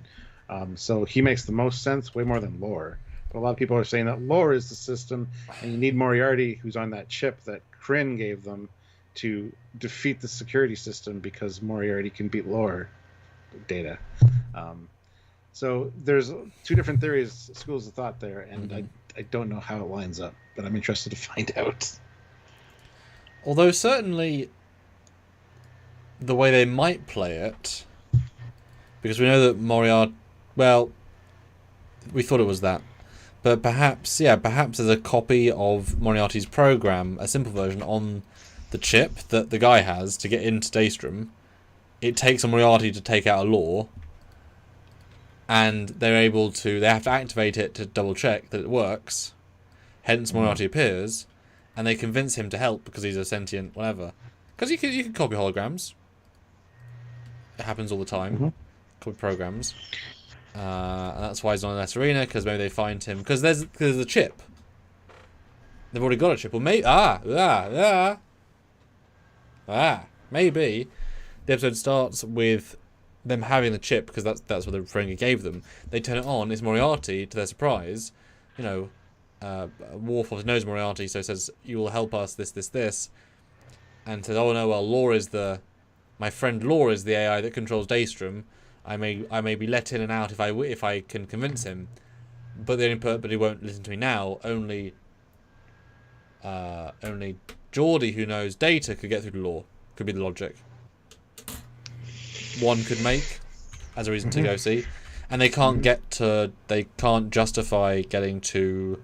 Yeah, they don't trust enough people, so they find Titan, etc. Well, they now know about them from the other meeting. Sir Dobbs, the great, says, but why would Lore age though? Because androids age. It's been stated many times. Data's mom, who was also an android, aged. They've mentioned that Data can age, and Lore is. Plus, they're going to give you an answer. They're going to tell you why he's aged. I'm sure they will. Because he wants to fit in with his colleagues. That's it. Because if you can become a Klingon for one day and come back, if Lawrence look young again, he can. It's that easy. Yeah. It's just skin. It's also fake skin. It's really, really, really easy. Well, it doesn't make much sense that Lore would want to age, considering he thought the humans were. Yeah, but he's not that character anymore. That's the whole point. No one is. I know. I'm just raising the argument because I know somebody's going to. I'm being devil's advocate. I know. It's just funnier. It's funny if he's. he's not a dick. Like then it's fun. Because otherwise, there would be very little point in having evil Lore again, unless he is the actual big bad, and that would be a weird thing because they've not remotely set that up. Like, have they even mentioned Data at all this season? I don't think they have. I mean, Data was literally in the first episode, the second of the first episode in season 1. So to have Data be any crux of the story wouldn't make sense now. We're too long in the tooth for that to make sense. Well, not a band account throws in $2. Captain Valcal Sean should arrive with Enterprise F. They could get someone cooler. I mean, Stowe's great and all, but they do everything under the sun. Yeah. Do you really think Chekhov was at the Battle of Azati Prime with Daniels to fight all the many villains? Yes, I do. Okay. It's canon. Okay. And do you really think Space Dock lets you walk around in 19 uniforms on Thursday, 120 on Tuesday? Yeah, it's like Casual Fridays. Do you really think that they let the KDF have hundreds of Starfleet ships because...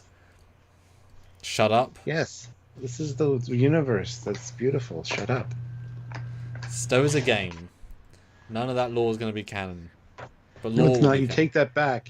You take that back. I'm sorry. I know I'm a monster. I'm sorry. Jonathan Davies, 2 pounds. I think the AI will turn out to be Moriarty. I mean, you're probably right. But he's an AI that we are aware of, and it was in the trailer. Yeah, but he's only in 1 episode, though. All I gotta do is defeat the AI security system to get in. That's all you need him for. Yeah, that is true. So...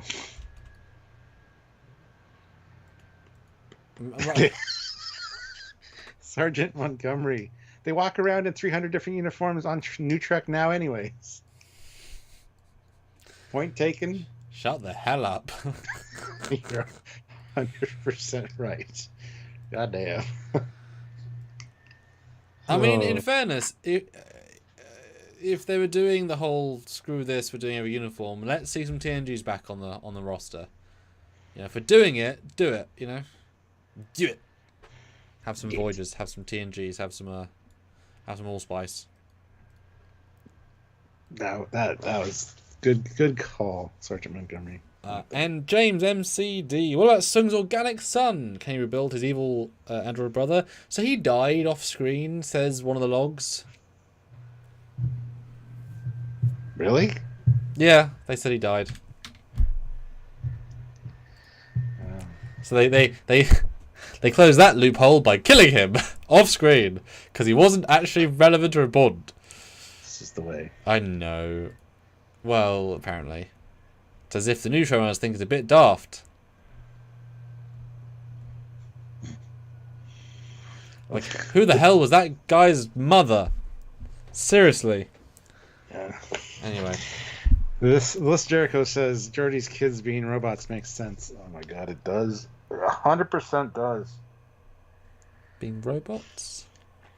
Geordi was brilliant. His best friend was Data, who learned a lot about positronics. Never fucking get a girlfriend to save his life. So there's no way he's having sex. So yeah, they're androids. Yeah, but she threw up though. What? Yeah, but she threw up though when she saw her dead corpse. Yeah, she's very advanced. But then how did the changeling manage to recreate a synth organic perfectly? And including synth organic versions of organs? Because she's perfect. Oh. No, it's looked at her and on site. Right. It says that. Yep. They do everything by sight. Yep. They just assumed she was human, and created organs. Well, maybe there's a little when they scan her literal organs, there's a little barcode, and Beverly scans it. Says, "Do not tell me that I am a robot." And it's like, you're already dead. But in the event I'm a changeling infiltrator that's cloned me, don't tell the real me. And Beverly's like, oh, okay, I won't tell the real you. No. Now I can imagine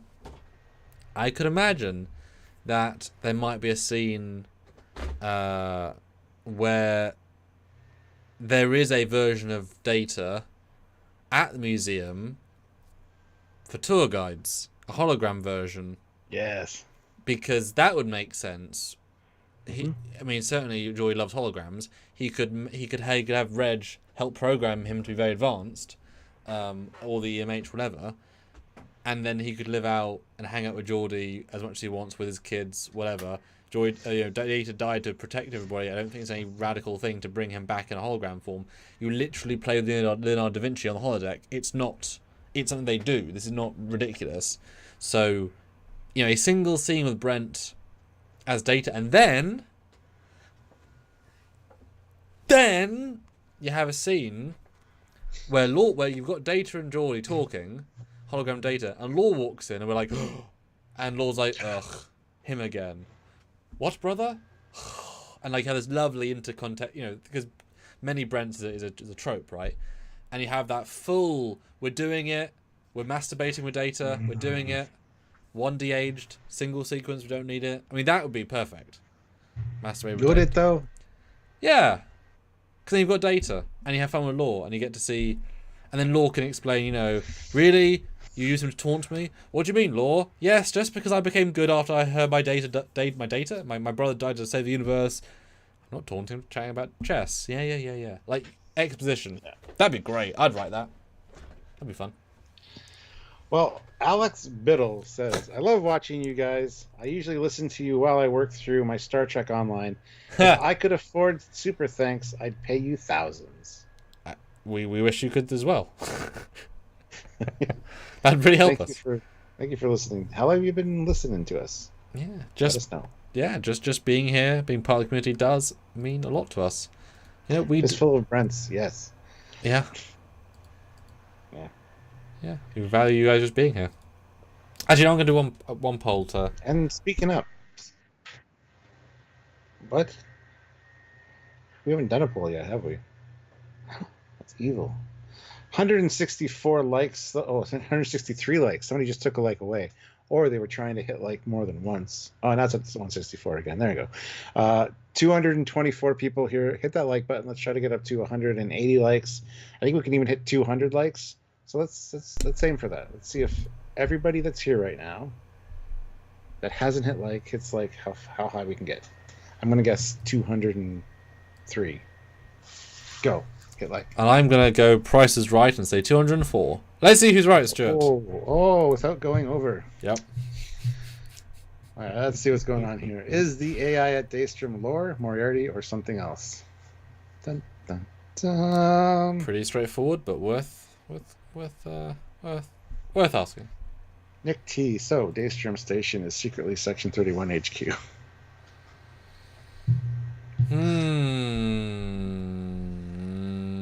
I mean, no, let's not do that, Stuart. Let's just not.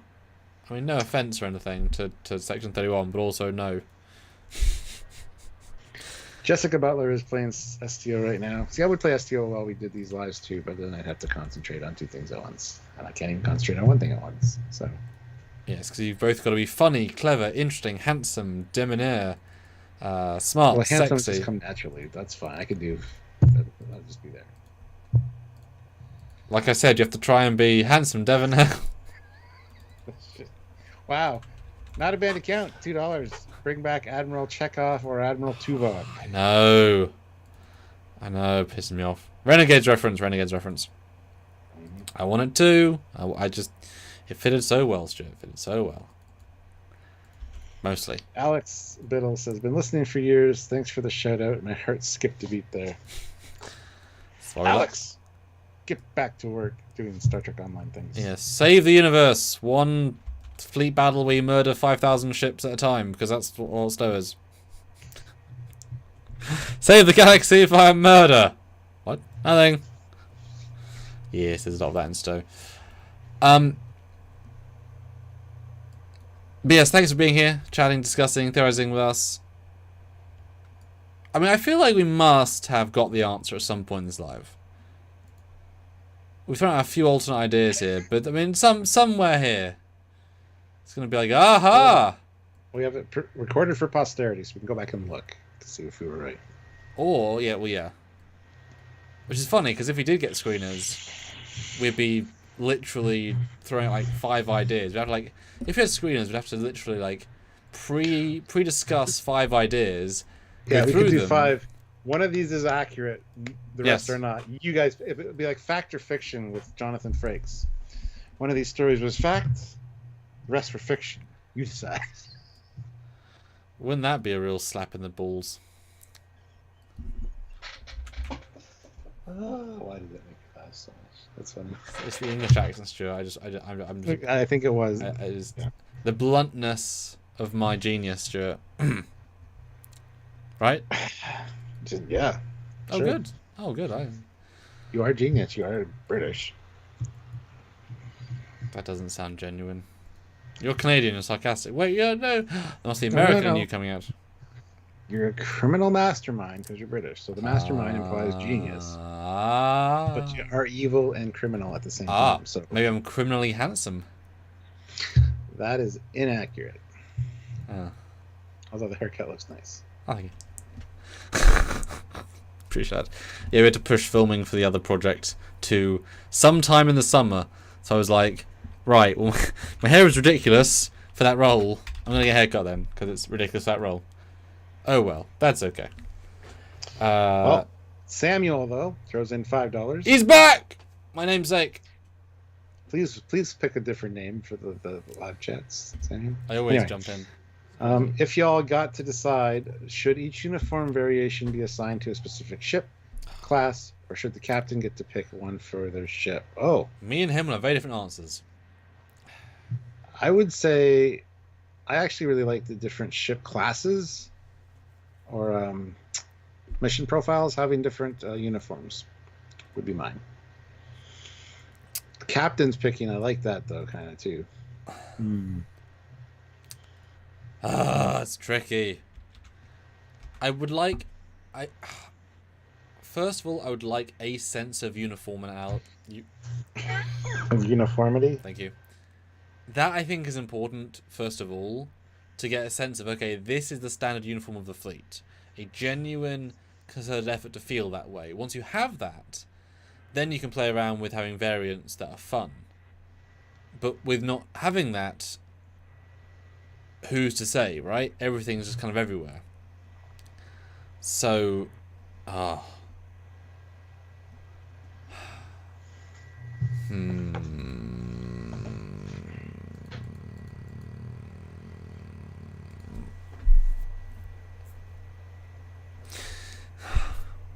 Oh, no, uniforms for uniform, you know? Because even saying different ships have different uniforms, it's like, why? Really, why? You know? It's never been. So did you like the TOS different emblems, different for each ship? Yeah, that's easier to do. That makes more sense. It does.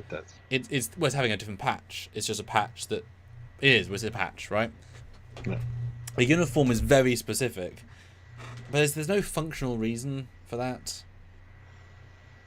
Now, it's different if, for example, they were doing a mining mission and they had to have special anti-radiation stuff. Then you'd make a uniform that integrates that tech into the uniform, so just put it on. There's no separate kit to wear. It's in the uniform. That's great, fine. Or you. I mean, that's the thing. Anything without that special. It's like, why is there leather uniforms? Because Rafi's like wearing a leather jacket with some yellow on. Like, doesn't look like a uniform at all to me.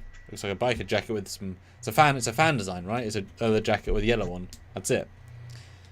Now Geordie's looks much nicer with the non-leather, but yeah, I think it gets leather later on.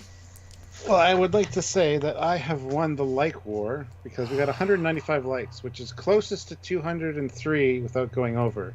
Oh. So I win. Unless more people are going to hit that like button. So you have to get 203 or 204 exactly for Samuel to win. I don't know if he knows how Price is Right works, but hit the like button. Right now I'm winning. Do you want me to win? Or you can go past 204 and we can both lose. You guys decide. And Sabaco, yes and no, that's not what they established, to be very clear. In Lower Decks, they established that all Cali-class ships' second contact fleet has the same uniform, so this had sense. No, that's not true. The Parliament classes also had that uniform, and several starbases have that uniform. So it's not the Cali class, it's the lower tier Starfleet service departments. So it's a second fleet inside the fleet. So it's not the Caniclo. It was it was a giant fleet-wide thing for a lower tier, which is weird by itself, but whatever, it's fine. Which is why I'm fine if there's maybe a highest mega tier, but it worked well, but worked better with lower decks because they didn't go to the wartime greys. They stayed with the color, just migrated to a different one. But the one thing we can all agree on is Section 31 has black badges, so they show everybody. Yeah. Evil Samuel. You know what? There you go. He changed his name. Evil Samuel is the new one. $2. Is that better? Yes. Thank you, Evil Samuel. Oh dear. Oh dear. That's going to cause so many troubles now. Because now you can be saying, Evil Samuel says this. You could be the devil on Samuel's shoulder. Oh no. I was trying to say something about don't remember uniforms. It's tricky because once you start de-uniforming the fleet, it sort of doesn't matter then. Like, who cares, right? Yeah, well, they've definitely screwed the pooch on that because everybody wants their own uniform, like in their new show, and not only just one. So it's kind of like it would be hard to do with a graph that shows where everything belongs now. So, and the technical manuals were good for that. Yeah, the stripes, they had everything. They had all the insignias, what they all meant. Now it's like 500 pages for the uniform dress code. Because Roe came on Titan from the Intrepid. The Intrepid is another similar but not identical ship. We know the Stargazer wore the same uniforms as what you see on the screen. So that's A class of ship, a ship. Then this is another ship, and then the Intrepid had this type of uniform plus Roe's custom one, which is just close to what Raffi's wearing, but not in leather. Now, assuming she wasn't part of the crew actually, is that make it a Starfleet Intelligence uniform? Well, no, because Geordie's wearing it. He's a museum curator. So why would you have a uniform that's both super specialist agency and guy on patrol that can be left behind? There's no need for updating. Like, he could still be in first contact uniform, let's be honest, if you're really going with, he's a museum guy. Oh, goodness. I wonder if the cast, and I'm not joking here, I wonder if the cast just were given like 5 uniform choices, like, which do you want? Seriously. And that's why there's no consistency. Just like that one. And Riker picks an unused concept sketch, like, that one. Or Frakes. It's like, okay, we'll do that one. It's very STO. Pick your uniform. Well, but I can imagine, I know Patrick said no uniforms, or he isn't one in the end. Maybe everyone else said no uniform as well, so rather than saying we'll put you in some weird civilian clothing, we'll let you pick the uniforms, at least you have a sense of ownership. Which I could see, or a little bonus, etc. Yeah, I still don't understand why I would say no uniform. That's like a huge payoff moment for like the fans. So for him to say I don't want to be in a uniform, it kind of pisses me off. Yeah. But in fairness, they paid him enough to get him into 2, so true. So they did win that battle. So they had to convince him to be in the season before they had to then force him to wear it. Strategy, lying to him. Well, let's look at the poll with 121 votes. Yes. Is the AI at Daystrom? Well, the winner is Moriarty with 50%. Ooh. Something else is 35%, and last place is Lore. Yes. 15%. Fun. I like these results. Very interesting. Yeah. Yep. Well, okay, so if you double down on the idea that Barclay is at Daystrom, I could see him saying, I want to do this program that could defeat even Data. Commander Data, yes, that's the one. I've got him in my quarters. He's in this box. I should have brought him to here. I should have taken him out, but I was busy. So yeah, or you say that he worked with, maybe he was very personal with Moriarty over the decades, and so yeah, he recommends him for the post, like a promotion. So yeah, if Barclay was there, I mean, even to make the most sense, personal connection can often change ideas. What do you think? I don't like it. Ooh, why not? Too much Barkley? Yes. It's too... Well, we've already got a lot of Barkley in Voyager and stuff. I don't mind seeing him, like, as the head of this whatever, but to be in, you know, using Moriarty, like, I don't know. I don't like it. I don't want that. It's too much, I think. Because he's an odd actor in that, or he's an odd character in that he started out being just engineer guy. Then he moved into Holo Addict with clearly Holo abilities. Then he was brought to be a Holo guy for Voyager, but then he helped design the Midas stuff, which is long-range communication tech. So he's both engineer, Holo expert, and you know what I mean. He's actually very diverse. So him being that character seems less ridiculous if he's doing. Well, I mean, it would work. It would make sense. I just don't want to see it personally. But I think Moriarty as the AI security system is just fucking stupid. Unless you said he got the option to kind of come out of his little hollow world and join Starfleet, and is actually serving as Starfleet with a uniform. And yeah, the version that pops up for anybody that infiltrates the system is his evil, Professor Moriarty, mastermind criminal persona. Sure, that I'd buy. Another hologram serving in Starfleet. I like that idea. It'd be a good thing for Commander Moriarty. I'd like to introduce you to Commander Moriarty. Hello, sir. That'd be kind of cool. Yeah, well, like I said, double down on the two of him is kind of fun. Yeah. Well, I don't know. We'll see how that goes. But I'm just googling Dwight, how he looks, what he does. He does mostly, well, almost entirely video games now. I don't know what's a new pitch for him though. Hard to tell. Maybe the hologram is Denise Crosby, Bill Barkley coming out of the woodwork with that. Yeah, Tasha. Geordi decided, you know what, my buddy Tasha, she was a good security officer. Maybe I should, when I'm designing this security system for Daystrom Station, I'm gonna have Tasha be the security system. So what you're saying is, I'm not in the show as Tasha or Seela. Yeah. And someone else. That's why they need Lore, because he's the key to go into the Tasha lock to unlock the security code. Because it's like he's fully functional and programmed to multiple lock picking techniques, right? Boom. Mind blown. It's solved. Well, and I mean, we do know, Stuart, that Lore was more perfect than Data. So Data could not fully satisfy... thought they fully satisfied Tasha.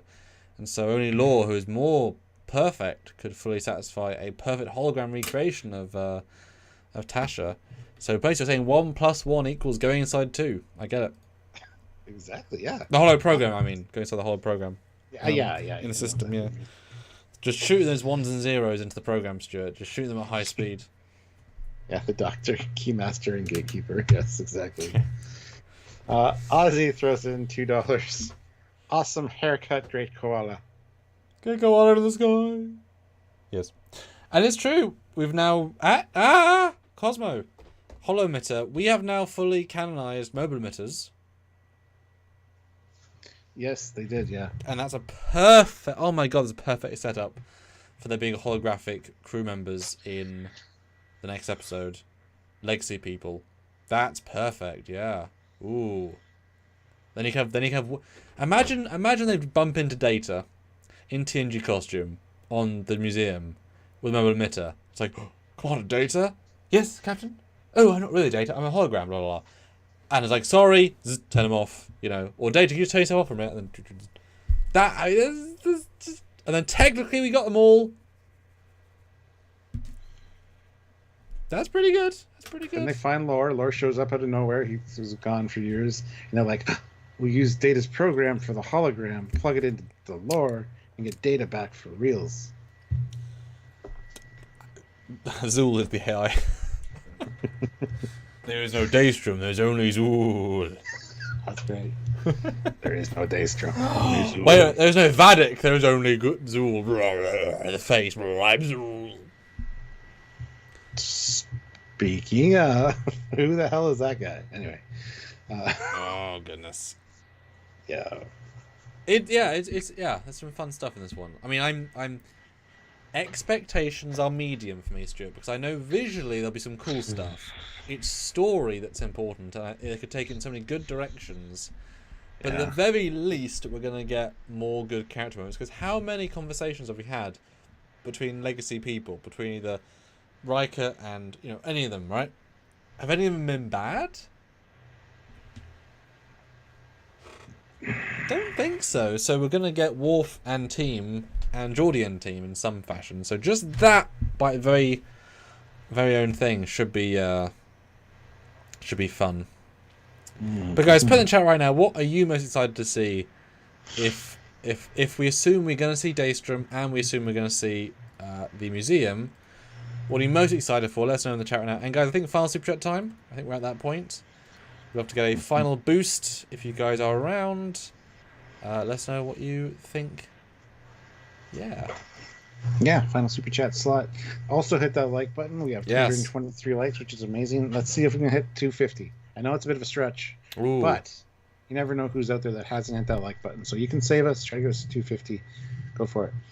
And also, yes, the last super chat slot. If you guys want to have your name read out loud on the air, as it were, because this is radio, don't you know? You could have your name read out, and whatever you want to have to say is your last words of wisdom to the chat. Well, and this is your last chance to make predictions. Like, have your voice with $5. Tell us and have that be there for all time that you guessed. So that when your kids and your grandkids ask you, Daddy, were you right about Picard season 3 episode 6? And the friend next to you, Billy Bob next to you says, where's your proof? He says, there is no proof. And then you say, well, Jimmy, baby Jimmy, Jimmy Timmy, because it's future weird names. Back in the day, I gave $5, only one tiny cup of coffee, because it's expensive now. One espresso, one half espresso, $1 I gave $5. Or inflation. So it's like one sip of coffee, because I buy sips in the future. I gave Trekyards, this YouTube show, one sip of coffee, $5. And now we can go back on our YouTube 9K platform, but there's only in HD, so it'll look like trash.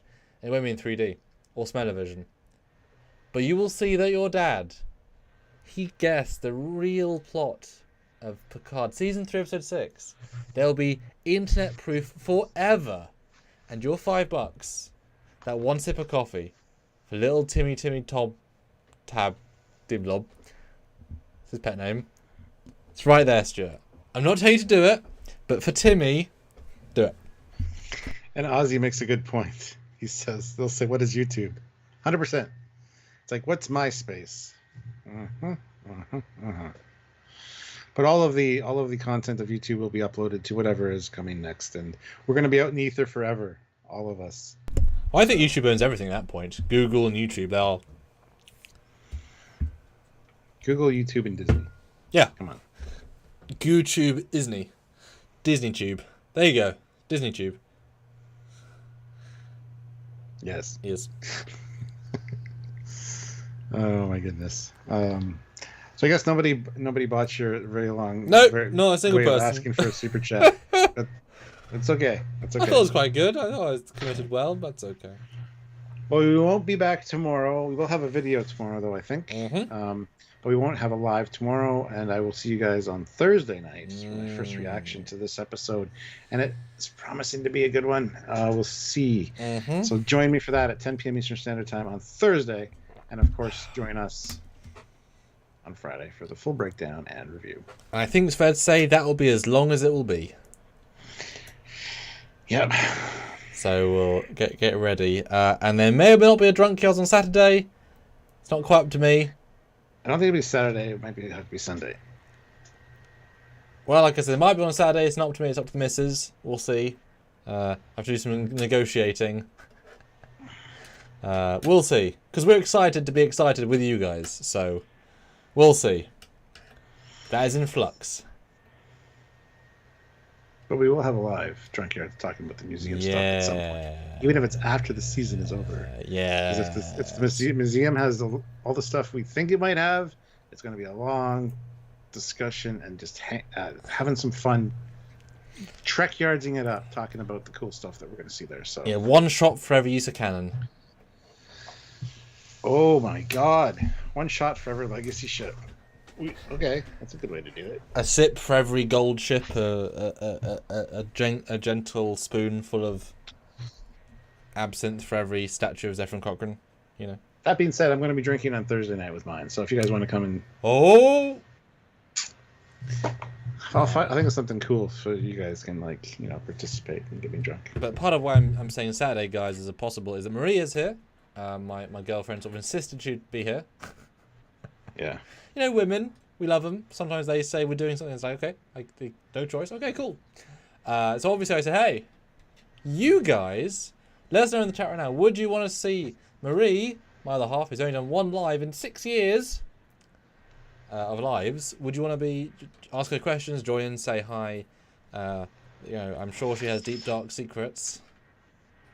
And if we do it, we'll do Trekyards as well. So that'd be a lot of fun. I know that when you add enough liquor to her stomach, she may be up to doing costume change as well, which is fun because she doesn't like uniforms overly. But that'd be really fun to have us both in uniform. But that's always not up to us. That's up to you guys. And Bill Barkley, yes, Mandalorian is tomorrow. I still might do a first reaction to that when I get, because I'll be back around 10 p.m. or 10:30. It might be later. If not, it might be on the weekend for the Mandalorian first reaction. Just putting that out there. And Silent Spaces throws in £5. Thank you. I think Lore, from being in Starfleet uniform, is the AI. May be compromised, but Moriarty will be used by the TNG guys to bypass Lore. That's a nice theory as well. Yeah. We were speculating why he was in a Starfleet uniform. That's kind of what I said. The second of the 10 theories we had. Yeah, I mean, yeah, really fun. Lots of, you know. Yeah. We've got AIs. You know, we don't tend to have ship-based AIs in the same way in Trek. So, synth AI is close enough. And Olabum Drab, yes, that's up to us. There's always a super chat reward, super chat level. But if someone wants to do that, then, you know, as we always say, we are not in control of our lives during the lives. During Trekyards. If you want to give us liver poisoning, you could. Yeah. You know, if someone put $1,000 super chat, we would both love you and hate you in equal measure. And Dan says, why Trekyards? Because it's kind of like a relaxed hangout. Just discuss whatever lives, but it's not really structured, so that's why. Plus, it's fun. Yeah, it's fun in different ways, and we don't just want to do the same thing every time. And, you know, Marie, it's fun when she drinks. That's just, you know, I'm sure Sylvia is as well. I've seen it, so. But yes, guys, thanks so much. We will see you soon. And get ready for more ships, hopefully. Cross them fingers. Museum. Thank you guys so much. Museum. Yes, Silent. We agree. Yes, exactly. We agree. All right, guys. So until next time, he is Commander Cocking. He's Captain Foley, and that is Roy LaForge. Cannot wait to see him, because he's going to be amazing. Bye, guys. Bye.